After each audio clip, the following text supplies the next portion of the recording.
Ciao a tutti e ben ritrovati in questo nuovo video. Proseguiamo il nostro viaggio nel sistema nervoso centrale. Cosa andremo a vedere in questo nuovo video? Andremo a definire delle precise regioni cerebrali e nello specifico il prosencefalo, il mesencefalo, il romboencefalo e chiuderemo il video con una novità. Vi presenterò un caso clinico, vi darò alcune informazioni e vi chiederò di proporre la vostra ipotesi in merito al caso. Cominciamo.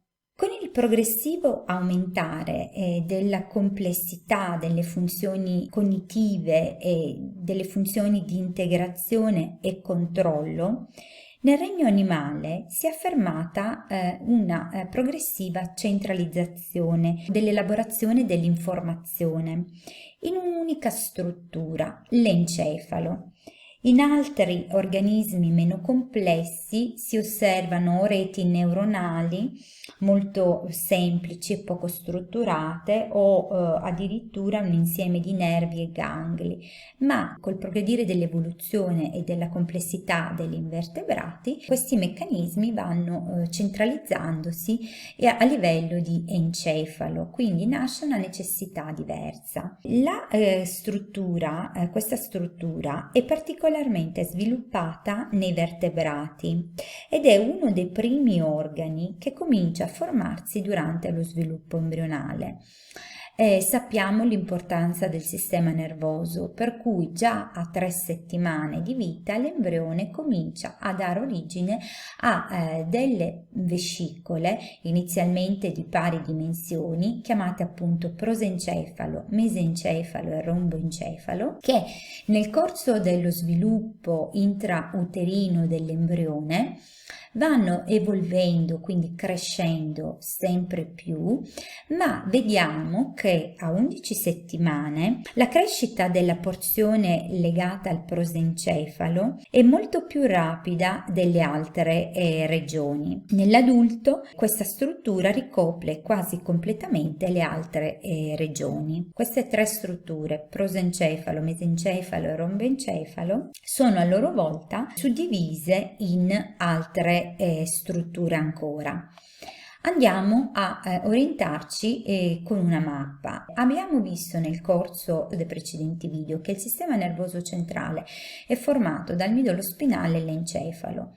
Ora aggiungiamo queste 3 regioni a livello di mappa come una struttura che coopera nella formazione dell'encefalo, che si trovano nelle fasi soprattutto dello sviluppo e che daranno origine il prosencefalo a 2 ulteriori zone, telencefalo e diencefalo.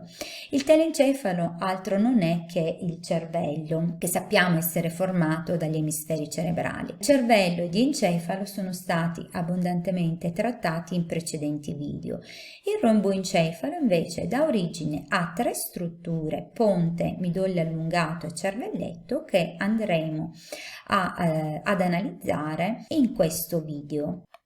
Quindi il prosencefalo, abbiamo detto, e lo abbiamo già studiato e abbiamo scoperto, comprende il telencefalo e il diencefalo.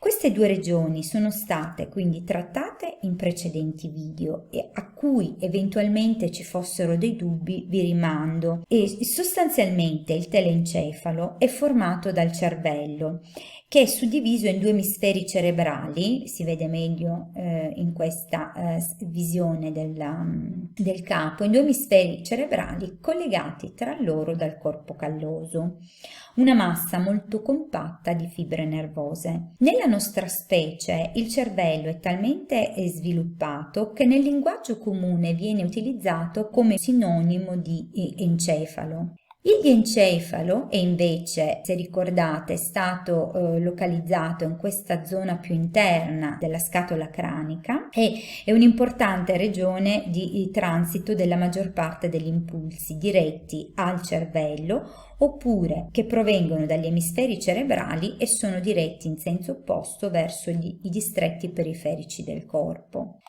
Il mesencefalo È un'area relativamente piccola che è posta nella porzione inferiore dell'encefalo e serve a mettere in comunicazione il prosencefalo con il romboencefalo. È costituito da fasci di nervi che anch'essi inviano verso il cervello i segnali provenienti dalla periferia del corpo. Tra le sue principali funzioni c'è quella di coordinare il movimento oculare, ma anche di smistare dei segnali per i riflessi sia visivi che uditivi, questi ultimi importanti per la localizzazione dei suoni. La terza struttura abbiamo detto essere il romboencefalo. Il romboencefalo rappresenta la struttura cerebrale più antica e appare molto simile nelle varie classi di vertebrati. Presiede a funzioni fisiologiche essenziali ed è formato da tre parti: cervelletto, ponte e midollo allungato, che andremo a vedere in dettaglio nelle slide successive. Il cervelletto è un centro nervoso posto nella regione posteriore dell'encefalo, a livello della nuca, alla base della scatola cranica. La sua funzione principale è quella di elaborare informazioni sensoriali relative alla posizione del corpo. Queste informazioni sono strutturate su più livelli perché elabora sia stimoli che provengono dall'ambiente interno, la tensione dei muscoli o dei tendini, la posizione delle articolazioni, ma anche stimoli provenienti da recettori dell'equilibrio che sono situati a livello dell'orecchio interno. E oltre a elaborare stimoli interni, però, il cervelletto raccoglie e processa anche stimoli che provengono dall'ambiente esterno, di tipo visivo, uditivo e così via. E elaborando tutte queste informazioni, il cervelletto può poi assolvere alla sua funzione principale, coordinare il movimento. Ma questa coordinazione si avvale anche del controllo della postura e dell'equilibrio. Se pensiamo bene, il movimento è un atto talmente complesso perché nella esecuzione muscolare bisogna tener conto anche dell'equilibrio, perché bisogna muoversi senza cadere, e tener conto di tante informazioni, elaborare veramente tante informazioni estremamente complesse. Postura, quindi essere informato sulla postura dell'organismo, muovere i muscoli, elaborare il movimento dei muscoli in modo coordinato. Tutte queste funzioni sono svolte dal cervelletto. Un ruolo estremamente importante legato al cervelletto è anche la coordinazione dei movimenti fini. Svolgere attività come suonare uno strumento, lavorare a maglia, ma anche scrivere, sono talmente complicate che è necessario compiere specifiche sequenze di movimenti molto articolati.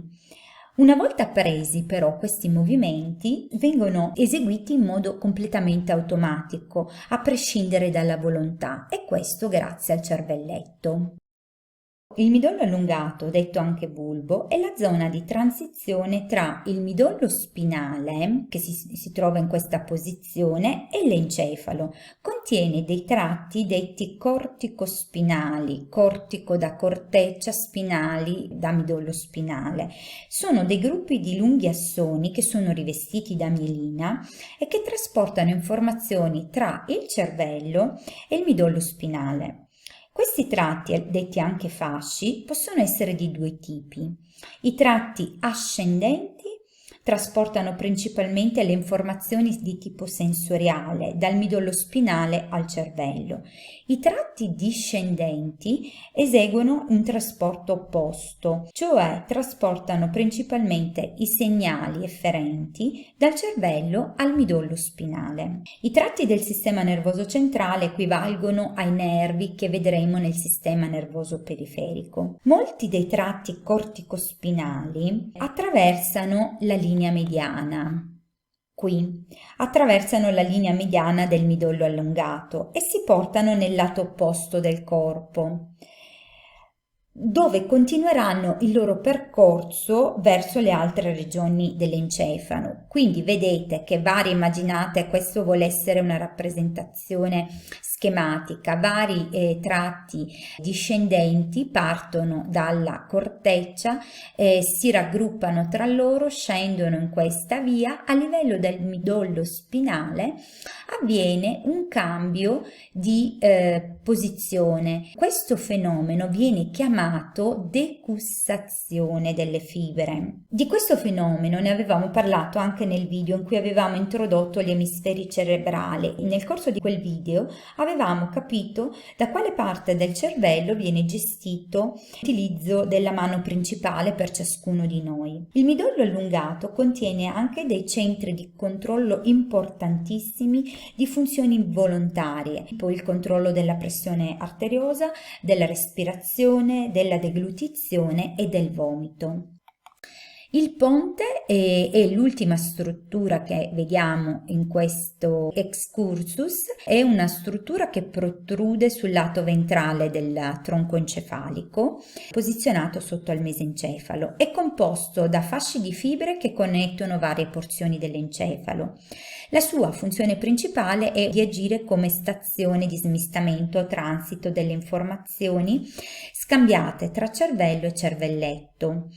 Inoltre coordina il controllo della respirazione insieme ai centri di cui parlavamo prima, presenti nel midollo allungato.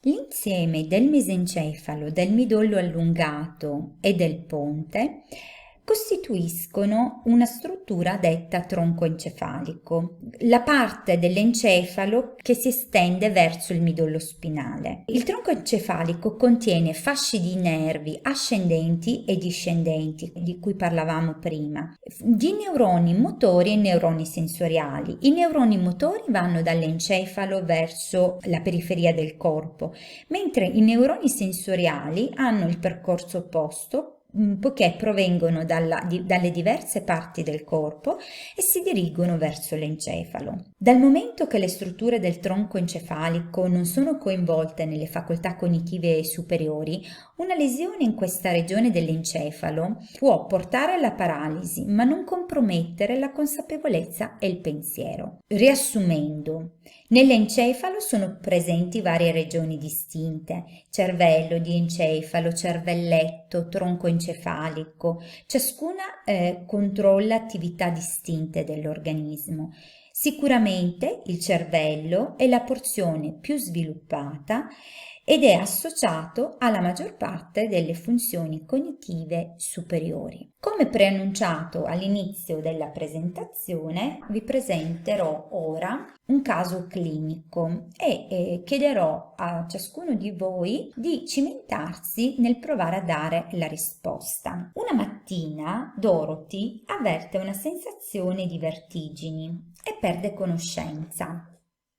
Quando riprende conoscenza, il lato sinistro del suo corpo è intorpidito e non è in grado di muovere né il braccio né la gamba di sinistra. All'ospedale gli esami dimostrano che un coagulo di sangue le ha causato un ictus che ha danneggiato la corteccia cerebrale. Per valutare l'estensione del danno determinato dall'ischemia, il medico disegna un albero e chiede a Dorothy di copiarlo. Dorothy traccia un gruppo di linee che non assomigliano nemmeno vagamente a un albero. In base ai sintomi, ritieni che l'ictus di Dorothy abbia colpito l'emisfero destro o l'emisfero sinistro? Vi invito a riflettere su quanto ci siamo detto nel corso di questi video e di dare la vostra risposta nei commenti, motivando anche la scelta fatta. Bene, con questo chiudiamo, vi saluto, ciao alla prossima!